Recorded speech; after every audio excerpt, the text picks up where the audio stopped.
नमस्कार दोस्तों, स्वागत है आपका आज की हमारी हिंदी की क्लास में। आज की ये हमारी रिवीजन की तीसरी क्लास है और जो भी बच्चा टीएसटी पीएसटी हिंदी की तैयारी कर रहा है सभी के लिए ये क्लास इम्पोर्टेंट रहेगी।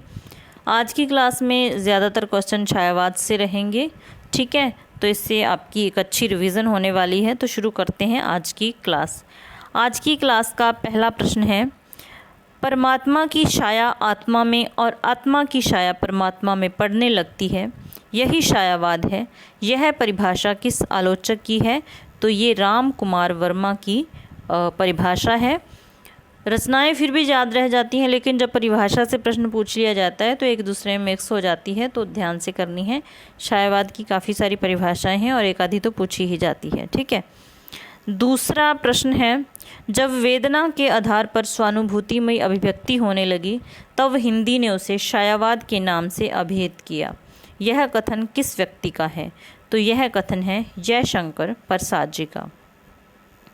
छायावाद शब्द का प्रयोग दो अर्थों में समझना चाहिए, एक तो रहस्यवाद के अर्थ में और दूसरा काव्य शैली या पद्धति विशेष के व्यापक अर्थ में। तो यह कथन किस आलोचक का है? यह कथन है आचार्य रामचंद्र शुक्ल जी का। छायावाद के मूल में पाश्चात्य रहस्यवादी भावना अवश्य थी। इस श्रेणी की मूल प्रेरणा अंग्रेजी की रोमांटिक भावधारा की कविता से प्राप्त हुई।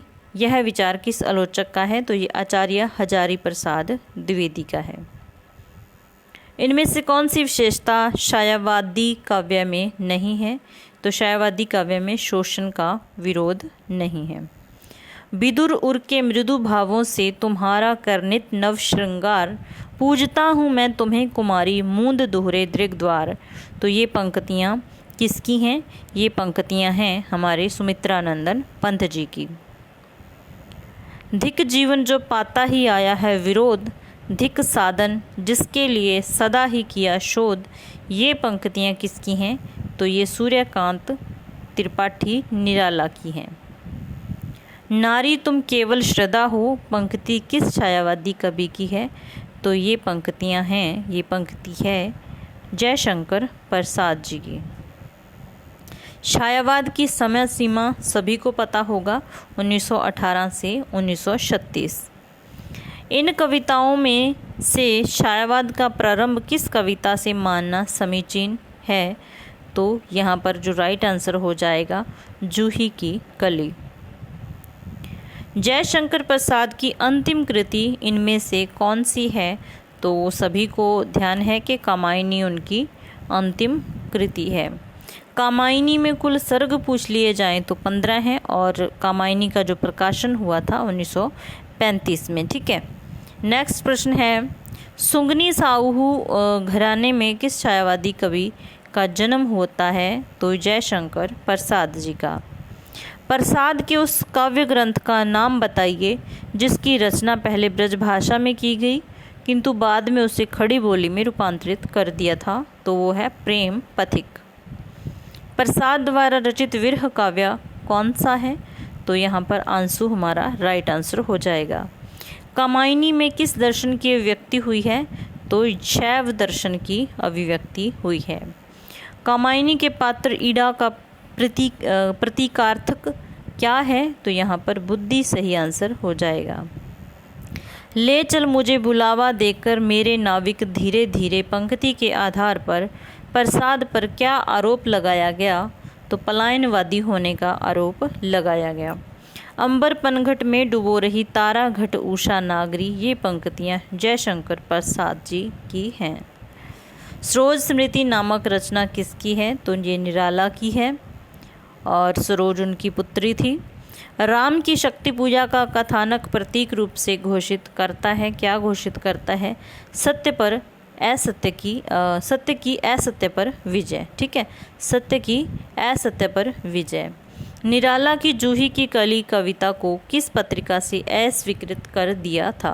तो सरस्वती पत्रिका से अस्वीकृत कर दिया था, ठीक है। और क्यों अस्वीकृत कर दिया था? ये कहकर के इसमें अश्लीलता है। तोड़ती पत्थर कविता का मूल्य स्वर क्या है? प्रगतिवादी।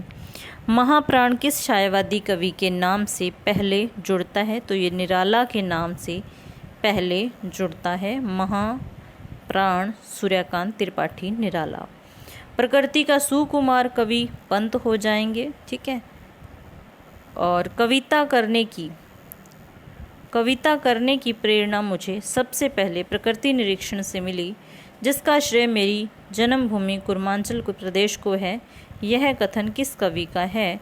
तो ये सुमित्रा नंदन पंत जी का कथन है। किस कवि के काव्य का क्रमिक विकास छायावाद, प्रगतिवाद एवं नव मानवतावाद के रूप में हुआ? तो ये सुमित्रा नंदन पंत। हिंदी में मधु काव्य की रचना का श्रेय किसे जाता है? हरिवंश राय बच्चन जी को। मधु कलश के रचनाकार का नाम बताइए? तो हरिवंश राय बच्चन जी हैं। मधुशाला, मधुबाला, ये सारी उनकी रचनाएं हैं, ठीक है। तो आगे हमारा प्रश्न है, वजी नफीरी और नवाजी भूल गया अल्लाह ताला, यह पंक्ति किस कवि की है? तो ये बच्चन की मधुशाला से है। कौन सा छायावादी कवि आकाशवाणी में कार्य करता था, सेवारत था वहाँ से? तो पंत जी हो जाएंगे। आगे कृतियों को सुमेलित करना है। राम की शक्ति पूजा सूर्यकांत त्रिपाठी निराला की है, ठीक है। आंसू जयशंकर प्रसाद जी की है, जो विरह एक रचना है। लोकायतन सुमित्रा नंदन पंत की है। संध्या गीत महादेवी वर्मा की हो जाएगी, ठीक है।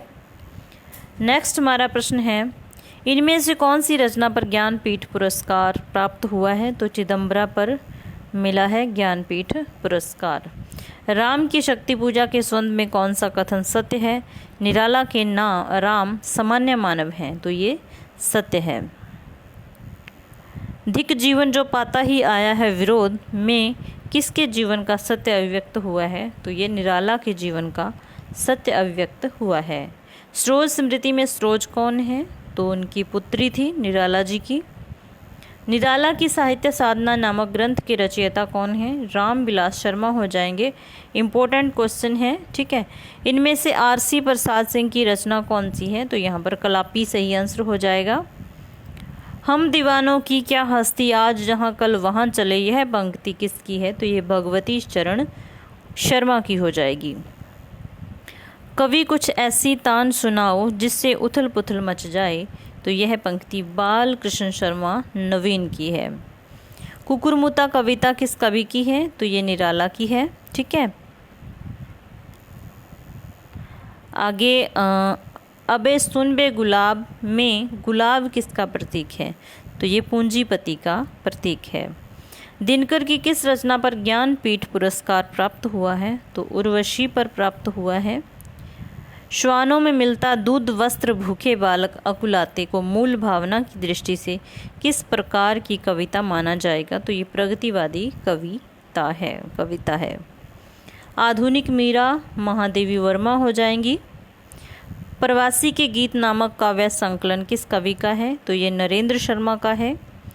मधुशाला एवं मधुबाला काव्य संकलनों की रचना किसने की है? तो हरिवंश राय बच्चन जी ने की है।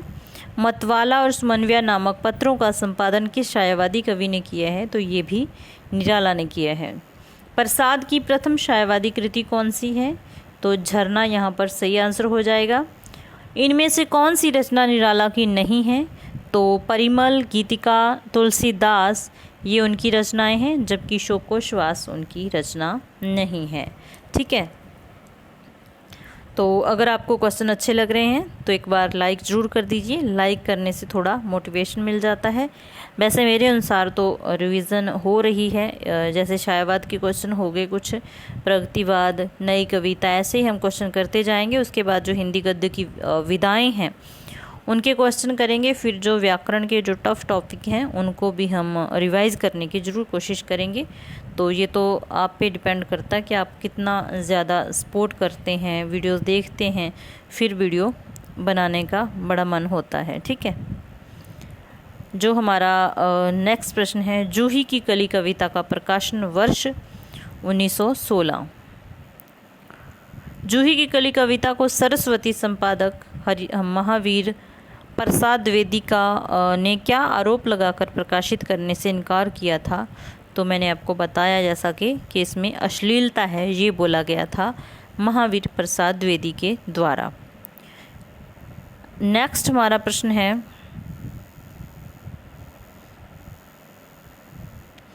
पंत की किस काव्यकृति को शायावाद का मैनिफेस्टो कहा जाता है? तो ये कहा जाता है पल्लव को। पंत जी की किस काव्यकृति में भाषा, अलंकार, छंद, शब्द चयन के स्वंद में एक लंबी भूमिका है? तो ये है पल्लव के बारे में। परिवर्तन कविता का मूल स्वर पूछा गया है, तो सब कुछ परिवर्तनशील है, मतलब जो समय है वो परिवर्तनशील है, चलायमान है, समय के अनुसार सारी चीज़ें परिवर्तित होती रहती हैं। हिंदी का कौन सा छायावादी कवि अरविंद दर्शन से प्रभावित होकर काव्य रचना करने लगा था? तो यहाँ पर राइट आंसर हो जाएगा सुमित्रानंदन पंत। स्वर्ण काव्य की रचना हिंदी के किस कवि ने की है? स्वर्ण काव्य की रचना, तो यहाँ पर भी सुमित्रानंदन पंत सही आंसर हो जाएगा। तो ये थे हमारे आज की क्लास के प्रश्न। अगर अच्छे लगे तो लाइक कर देना, और नए हो चैनल पर तो सब्सक्राइब कर लेना चैनल को। मिलते हैं फिर ऐसी ही नेक्स्ट वीडियो में। वीडियो देखने के लिए धन्यवाद।